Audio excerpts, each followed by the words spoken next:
عسلامة، مرحبا بكم. ان شاء الله تكونوا بخير وفي صحة جيدة يا ربي. اليوم مش نطيبوا في الفخار ومش نطيبوا مرقة زعرة بالدجاج. دونك الوصفة اللي هنايا سهلة. نستحقوا بصل وطماطم فرشكة وبطاطا برشا جلبانة وزيتون في الاخر ودجاج.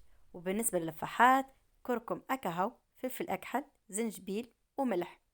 ديريكت ندخلوا مع بعضنا في الوصفة. لهنا كيف ما قاعدين تشوفوا، على خاطر الفخار باش ما يهلكليش الغاز، دونك غطيته بالالومنيوم وحليت الغاز. وتوا نضيف كمية لبس بها من زيت الزيتونة ولا الزيت اللي عندك المتوفر، ومش نحط كل شيء مع بعضه. بصل قسيته كيف ما نقولوا، كيف من هكاكا جرارات، كيف من هكاكا، كيف الطماطم. وحطيت مع اللحم وهكاكا نخليهم يتقلاو بالباهي.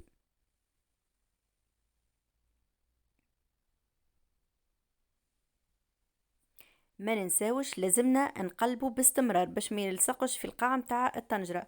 لهنا مش ناخذ الملح يعاون باش يسيب الماء، يطلق الماء للبصل وللطماطم. وهكاكا الماء هذيك نخليوها يزيد يتقلى في وسطهم. نغطيو عليه ونخليهم باك الفابور هذاك.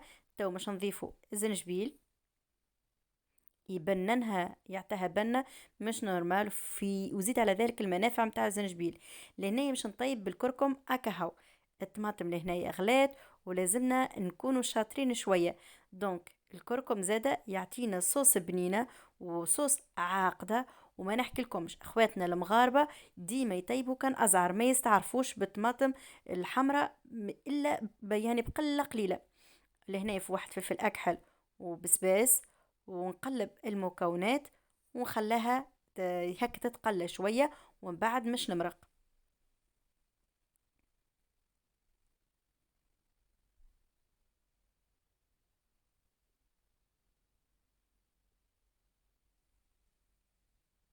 المنظر متاعها يشاهي.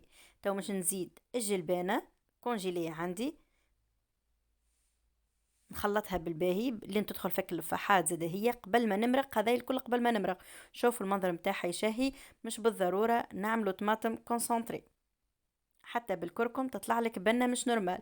لهنا نزيد الماء يكون الماء سخون ونزيده بالتدريج مع التقليب المستمر. ما نغفلوش عليها سيرتو اني عندي الفخار.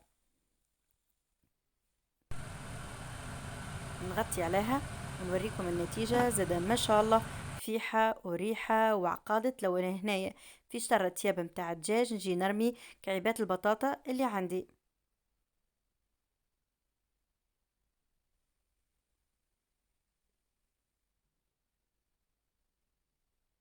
مع التقليب المستمر باش ما يلصقليش في القاع متاع الطنجرة واللحم ما يتشدش.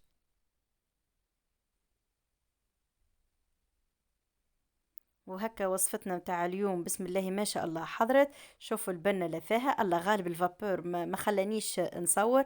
في الاخر بالكل مش نضيف الزيتون. ومن غادي قاعدة نعمل في الخبز البطبوط مش نعدي بيه الصنصة مش صنصة بلوتو، المرقة الزعرة متاعي. شوفوا الجمال متاعه، حاجة خارقة للعادة من غير طماطم. تنجم تعمل حاجة بنينة وصحية وأحسن حتى من نقولوا احنا من الطماطم الكونسنتري.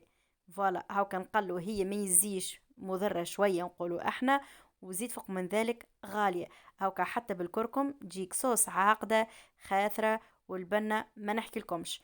نجربوا مع بعضنا بطبيعة. هذا هو صحينا متاع اليوم. وهذا يا خبز البطبوط ما عملتوش معاكم الحق سي تضغط الوقت على الاخر. شوفوا كيف انه يكون منفج، يكون فارغ من داخل. تنجم تعملوا سندويتشات تعمرهم بالطريقه هذيك. واني لهنا مش ناكل بيهم بطبيعه تك تك تك يعني على السريع عملتهم باش نعديو بيهم المرقه هذه. وهذه هي وصفتنا لليوم. ان شاء الله يا ربي تعجبكم وتنال رضاكم. ما تنسونيش اذا كان وصلتوا معايا لهنايا نقولكم فضلا وليس امرا تشتركوا في قناتي وتفعلوا على زر الجرس باش يوصلكم كل جديد. تو وصلنا الختام الفيديو نتاعنا. ما تبقى كان نقولكم دمتم في رعاية الله وحفظه وبسلامة.